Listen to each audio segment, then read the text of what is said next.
వీడు ధైర్యం చేసుకొని మొట్టమొదటిసారి నా దగ్గరకు వచ్చి ధైర్యం చేసుకొని చెప్పిన ఒకే ఒక మాట, బావా నేను యాక్టర్ అవుతానని.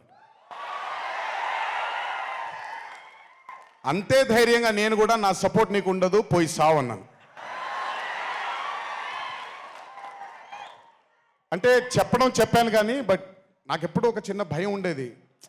యాక్టింగ్ అంటున్నాడు, సడన్గా ఇంట్లో నుంచి ఒక 4-5 మధ్యలో ఉండే వ్యక్తి ఈరోజు అందరి ముందుకి ఎక్స్పోజ్ అవ్వబోతున్నాడు, ఎలా ఉండబోతుంది తన కెరియర్ అని ఓ భయం ఎప్పుడు ఉండేది నాకు.